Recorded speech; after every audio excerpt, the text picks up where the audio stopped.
ಕರ್ನಾಟಕ ರಾಷ್ಟ್ರ ಸಮಿತಿ ಪಕ್ಷದ ಪತ್ರಿಕಾಗೋಷ್ಠಿಗೆ ಮಾಧ್ಯಮ ಮಿತ್ರರಿಗೆ ಸ್ವಾಗತವನ್ನು ಕೊಡ್ತೀನಿ. ರಾಮನಗರ ಜಿಲ್ಲಾ ಮಾಧ್ಯಮದವರಿಗೆ ಬಂದಿರುವಂತೆಲ್ಲ ಪತ್ರಕರ್ತ ಮಿತ್ರರಿಗೆ ಸ್ವಾಗತವನ್ನು ಕೊಡ್ತಾ,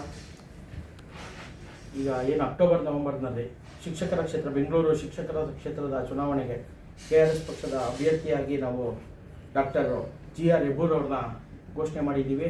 ಆ ನಿಟ್ಟಿನಲ್ಲಿ ಇಲ್ಲಿನ ಮಾಧ್ಯಮದವ್ರಿಗೂ ಮತ್ತು ರಾಮನಗರ ಜಿಲ್ಲೆಯ ಬೆಂಗಳೂರು ದಕ್ಷಿಣ ಜಿಲ್ಲೆಯ ಶಿಕ್ಷಕರಿಗೆ ಪರಿಚಯ ಮಾಡಿಸಬೇಕು ಅನ್ನೋ ನಿಟ್ಟಿನಲ್ಲಿ ಇವತ್ತಿನ ಪತ್ರಿಕಾಗೋಷ್ಠಿಯನ್ನು ನಾವು ಕರೆದಿರುವಂಥದ್ದು. ಡಾಕ್ಟರ್ GR ಹೆಬ್ಬೂರವರು 40 ವರ್ಷಗಳ ಕಾಲ ಶಿಕ್ಷಕರ ಕ್ಷೇತ್ರದಲ್ಲಿ ಕೆಲಸ ಮಾಡಿರುವಂಥವರು. ಶಿಕ್ಷಕರಾಗಿ ಮುಖ್ಯ ಪ್ರಾಂಶುಪಾಲರಾಗಿ ನಿವೃತ್ತಿ ಹೊಂದಿರುವವರು.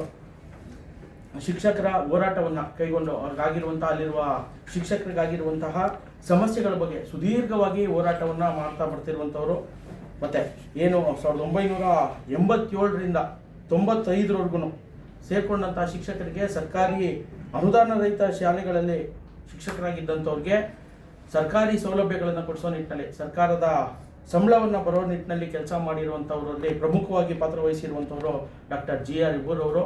ಇವತ್ತಿನ ಏನು JCB ಪಕ್ಷಗಳು JDS, ಕಾಂಗ್ರೆಸ್, BJP ಅಂತ ನಾವೇನು ಕರಿತೀವಿ, ಬಹುತೇಕವಾಗಿ ಶಿಕ್ಷಕರ ಕ್ಷೇತ್ರಕ್ಕೆ ಶಿಕ್ಷಕರನ್ನು ಹೊರತುಪಡಿಸಿ ರಾಜಕಾರಣಿಗಳನ್ನೇ ಈ ಕ್ಷೇತ್ರದ ಚುನಾವಣೆಗಳಿಗೆ ಸ್ಪರ್ಧೆ ಮಾಡ್ತಿರುವಂಥದ್ದು.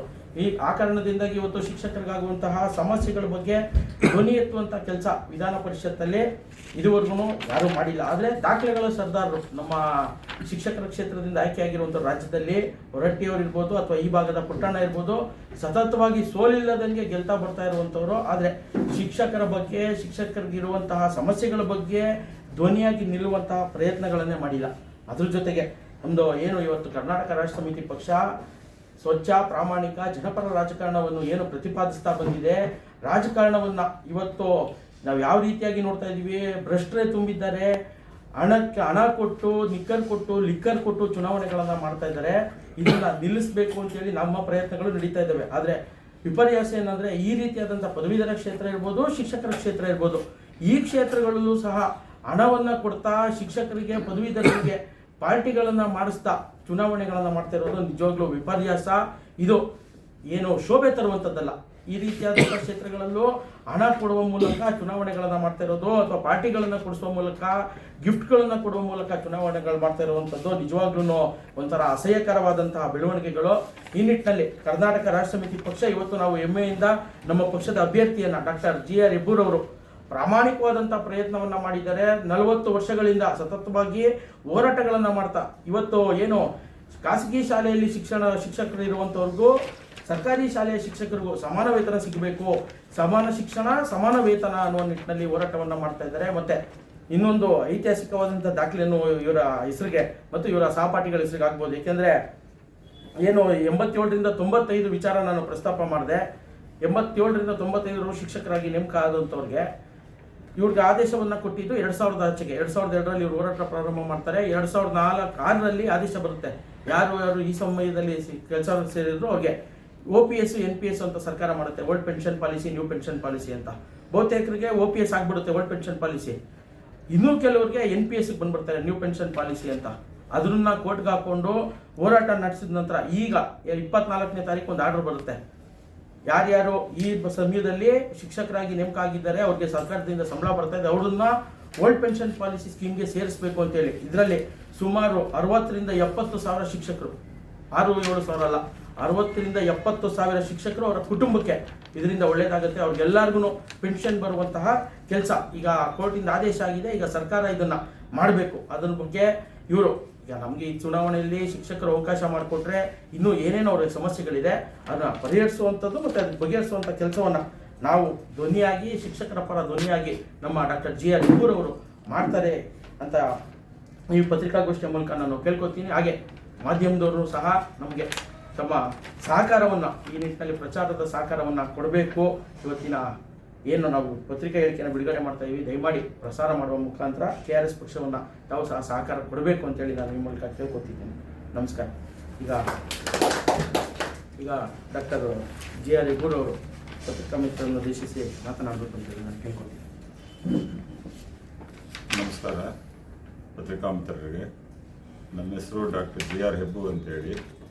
ನಾನು ಅನುದಾನಿತ ಪ್ರಥಮ ದರ್ಜೆ ಕಾಲೇಜಿನ ಪ್ರಾಂಶುಪಾಲನಾಗಿ ನಿವೃತ್ತಿ ಪಡೆದಿದ್ದೇನೆ. ನಾನು ಭದ್ರಾವತಿ, ಶಿವಮೊಗ್ಗ ಜಿಲ್ಲೆ.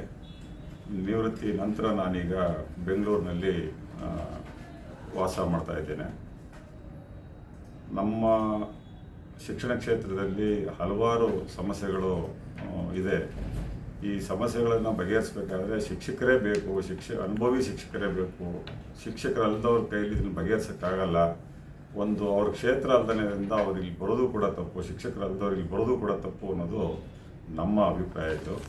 ಹಾಗಾಗಿ ಇಲ್ಲಿವರೆಗೂ ನನ್ನ ಅನುಭವದಲ್ಲಿ ಆದಂಥ ಒಂದು ಇಷ್ಟು ವರ್ಷದ ಅನುಭವದಲ್ಲಿ ಶಿಕ್ಷಕರ ಕ್ಷೇತ್ರಕ್ಕೆ ಶಿಕ್ಷಕರು ಬಂದಿರೋದು ವಿರಳ ಅಂತ ಹೇಳಿದ್ರೆ ಇಲ್ಲವೇ ಶೂನ್ಯ ಅಂತ ಹೇಳೋದು ತಪ್ಪಾಗಲ್ಲ. ತುಂಬ ವಿರಳ ಇದೆ.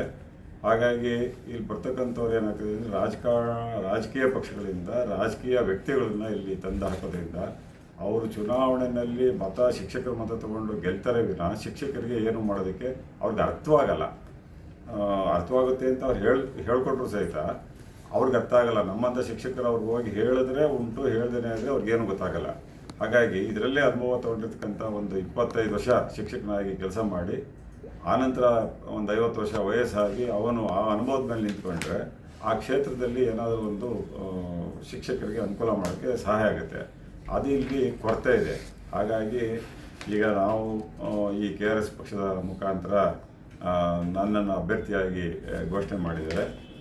ನಮ್ಮ ನಿಲುವೇನಂತ ಹೇಳಿದ್ರೆ ಇಲ್ಲಿ ಭ್ರಷ್ಟಾಚಾರ ತುಂಬ ಇದೆ.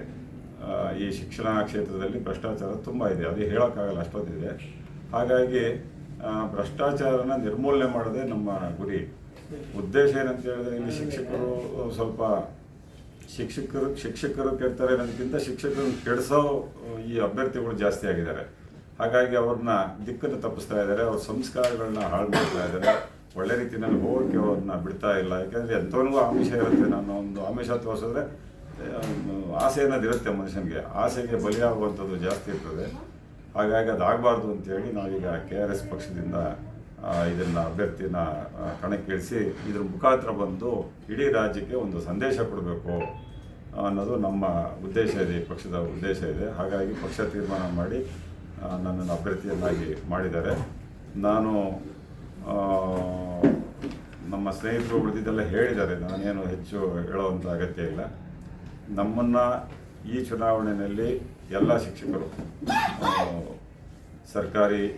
ಸರ್ಕಾರಿ ಅರೆಕಾಲಿಕ, ಅನುದಾನಿತ, ಅನುದಾನ ರಹಿತ ಶಿಕ್ಷಣ ಸಂಸ್ಥೆಯಲ್ಲಿ ಕೆಲಸ ಮಾಡ್ತಕ್ಕಂಥ ಎಲ್ಲ ಶಿಕ್ಷಕರು ಈ ಬಾರಿ ಈ KRS ಪಕ್ಷದ ಅಭ್ಯರ್ಥಿಯಾದಂಥ ನನ್ನನ್ನು ಆಯ್ಕೆ ಮಾಡಿಕೊಟ್ರೆ ಈ ರಾಜ್ಯದಲ್ಲಿ ಸಮಗ್ರ ಶಿಕ್ಷಣ ಕ್ಷೇತ್ರವನ್ನು ಪರಿವರ್ತನೆ ಮಾಡಿ ಬದಲಾವಣೆ ಮಾಡುವಂಥ ಶಕ್ತಿ ಆ ದೇವರು ನನಗೆ ಕೊಟ್ಟಿದ್ದಾನೆ. ಅದನ್ನು ಮಾಡಿ ತೋರಿಸ್ತೀನಿ ಈ ಪಕ್ಷದ ಮುಖಾಂತರ ಅಂಥೇಳಿ ನಾನು ಮನವರಿಕೆ ಮಾಡ್ತೀನಿ ಈ ಸರ್ಕಾರಕ್ಕೆ ಅಂತ ಹೇಳಿ ನಾನು ಅಂದ್ಕೊಂಡಿದ್ದೀನಿ.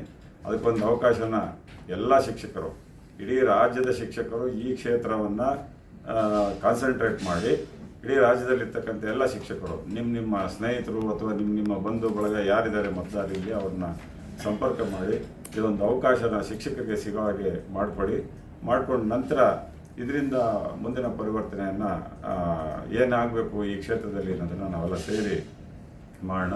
ಅದಕ್ಕೆ ನಾನು ಸದಾ ನಿಮ್ಮ ಸೇವೆನ ನಾನು ಮಾಡೋದಕ್ಕೆ ಬಯಸ್ತೀನಿ. ಮತ್ತು ಒಂದು ಪರಿವರ್ತನೆ ಮಾಡಿ ಇನ್ನು ಮುಂದೆ ನಮ್ಮಲ್ಲಿ 7 ಶಿಕ್ಷಕರ ಕ್ಷೇತ್ರ ಇದೆ. ಇಡೀ ರಾಜ್ಯದಲ್ಲಿ 7 ಶಿಕ್ಷಕರ ಕ್ಷೇತ್ರ, 7 ಪದವೀಧರ ಕ್ಷೇತ್ರ ಅಂತಿದೆ. 7 ಶಿಕ್ಷಕರ ಕ್ಷೇತ್ರಕ್ಕೆ ಮತ್ತು 7 ಪದವೀಧರ ಕ್ಷೇತ್ರಕ್ಕೆ ವಿಶೇಷವಾಗಿ ಮತದಾನ ಮಾಡುವಂಥದ್ದು ಇದೊಂದಕ್ಕೆ ಅವಕಾಶ ಇರೋದು, ಬೇರೆ ಯಾವುದಕ್ಕೂ ಇಲ್ಲ. ಈ ಥರ ನಾವು ಎಲ್ಲ ಪಕ್ಷದಲ್ಲೂ ಅವರೊಂದು ಚಿಹ್ನೆ ಕೊಡ್ತಾರೆ, ಆ ಚಿಹ್ನೆಗೆ ಹೋಗಿ ನಾವು ಆ ಚಿಹ್ನೆ ಮೇಲೆ ನಾವು ಸ್ಟ್ಯಾಂಪ್ ಮಾಡಿ ಬರ್ತೀವಿ. ಇಲ್ಲಿ ಹಾಗಿಲ್ಲ, ನಮಗೆ ಪೆನ್ ಕೊಡ್ತಾರೆ. ಅಂದರೆ ಪೆನ್ ಕೊಡೋ ಉದ್ದೇಶ ಏನಂತ ಹೇಳಿದ್ರೆ ವಿದ್ಯಾವಂತ ಅಂತ ಪೆನ್ ಕೊಡೋದಿಲ್ಲ. ವಿದ್ಯಾವಂತನಿಗೆ ಪೆನ್ ಕೊಡೋದ್ರಿಂದ ಅವನು ಅಲ್ಲಿ ಕ್ಷೇತ್ರಕ್ಕೆ ನಿಂತಿರ್ತಕ್ಕಂಥವ್ರು 3 ಜನ ಇರ್ಬೋದು, 4 ಜನ ಇರ್ಬೋದು, 5 ಜನ ಇರ್ಬೋದು, 5 ಜನಕ್ಕೆ ಮತ ಹಾಕುವಂಥದ್ದು ಇದು ಒಂದರಲ್ಲೇ ಇರೋದು. ಬೇರೆ ಎಲ್ಲಾದರೂ ನೀವು ಒಂದು ಮತಕ್ಕಿಂತ ಜಾಸ್ತಿ ಹಾಕಿದ್ರೆ ತಿರಸ್ಕೃತ ಆಗುತ್ತೆ. ಇಲ್ಲಿ 5 ಜನಕ್ಕೆ ಮತ ಹಾಕಿದ್ರೆ ಪಾಸ್ ಆಗುತ್ತೆ. ಅದರ ಅರ್ಥ ನಿಮ್ಮ 5 ಜನದಲ್ಲಿ ನೀನು ಮೊದಲನೇ ಓಟ್ ಯಾರಿಗೆ ಕೊಡ್ತೀಯಾ 1 ಅಂತ ಬರೀ, 2ನೇ ಓಟ್ ಯಾರಿಗೆ ಕೊಡ್ತೀಯಾ ಅವ್ನಿಗೆ 2 ಅಂತ ಬರೀ, ನೀನು 3 ಅಂತ ಯಾರಿಗೆ ಬರೀತೀಯ ಅವ್ನಿಗೆ 3 ಅಂತ ಬರೀ, 4 ಯಾರಿಗೆ ನಿಂಗೆ ಅನಿಸುತ್ತೆ 4 ಅಂತ ಬರೀ, 5 ಯಾರಿಗೆ ಬರಿಬೇಕು ಅನಿಸುತ್ತೆ 5 ಬರಿ ಅಂತ ಅವಕಾಶ ಇದೆ ಇಲ್ಲಿ. ಅದರ ಅರ್ಥ ಪ್ರತಿಯೊಬ್ಬರಿಗೂ ಮತ ಕೊಡುವಂಥ ಹಕ್ಕು ಇದೊಂದು ಈ ಕ್ಷೇತ್ರದಲ್ಲಿ ಪದವೀಧರ ಮತ್ತು ಶಿಕ್ಷಕರ ಕ್ಷೇತ್ರದಲ್ಲಿ ಮಾತ್ರ ಇದು ಅವಕಾಶ ಇರೋದ್ರಿಂದ ಪೆನ್ನಿನ ಮುಖಾಂತರ ನಾವು ಬರೀಬೇಕಾಗಿದೆ. ಇದು ಪಕ್ಷದ ಚಿಹ್ನೆ ಯಾವುದು ಒಳಗಡೆ ಇಲ್ದಾನೆ ಇರೋದ್ರಿಂದ ನಾವು ವಿದ್ಯಾವಂತರು ಇದನ್ನು ಬರದೇ ಹೇಳಬೇಕು ಅಂತ ಇರೋದ್ರಿಂದ ಯಾರು ಮೊದಲನೇ ಓಟನ್ನು ಒಂದು ಅಂತ ಯಾರಿಗೆ ಬರೆದು ತೊಗೊಂಡಿರ್ತಾರೋ ಅಂಥ ಮತಗಳು ಹೆಚ್ಚು ಯಾರಿಗೆ ಬಂದಿರ್ತಾರೋ ಅವರು ಗೆಲ್ಲುವಂಥದ್ದು, ಅವರು ಆ ಕೆಲಸನ ಮಾಡುವಂಥದ್ದಿದೆ. ಹಾಗಾಗಿ ಪ್ರಜ್ಞಾವಂತ ಶಿಕ್ಷಕರು ಇದನ್ನು ಉಪಯೋಗಿಸ್ಕೊಂಡು ಈ ಚುನಾವಣೆಯಲ್ಲಿ ಒಬ್ಬ ಶಿಕ್ಷಕನಿಗೆ, ಅನುಭವಿ ಶಿಕ್ಷಕನಿಗೆ ನೀವು ಮತ ಕೊಟ್ಟು ಗೆಲ್ಲಿಸ್ಕೊಟ್ಟಿದ್ದೆ ಆದರೆ ಇನ್ನು ಉಳಿದಂಥ 6 ಕ್ಷೇತ್ರದಲ್ಲಿ 100ಕ್ಕೆ 100 ನಾವು ಈ KRS ಪಕ್ಷದ ವತಿಯಿಂದಲೇ ಹೋಗಿ 6 ಕ್ಷೇತ್ರದಲ್ಲಿ ನಾವು ಇಂಥದನ್ನು ಅಭ್ಯರ್ಥಿಯನ್ನು ನಾನು ಗೆದ್ದಿದ್ದೀನಿ. ನಾನು ಒಂದು ಉದಾಹರಣೆ, ನಮ್ಮ ಪಕ್ಷ ನಮ್ಮನ್ನು ಗೆಲ್ಲಿಸಿದೆ, ಅದೇ ಥರ ನೀವು ಇದನ್ನು ಮಾಡಿಕೊಡಿ ಅಂತೇಳಿ ಎಲ್ಲ ಕಡೆಯೂ ಪರಿವರ್ತನೆ ಮಾಡಿ ಅಲ್ಲಿಂದ ಆ ಏನು ಬುದ್ಧಿಜೀವಿಗಳಿಂದ ಈ ರಾಜ್ಯ ಮತ್ತು ಈ ದೇಶಕ್ಕೆ ಒಂದು ಸಂದೇಹ ಕೊಡೋಕ್ಕೆ ಒಂದು ಸಹಾಯ ಆಗುತ್ತೆ ಅಂತ ಹೇಳಿ ನಾನೆಲ್ಲ ಶಿಕ್ಷಕರು ನಿಮ್ಮ ಪರವಾಗಿ ನಾನು ಕೋರ್ಕೊತಾ ಇದ್ದೀನಿ. ನಮಸ್ಕಾರ.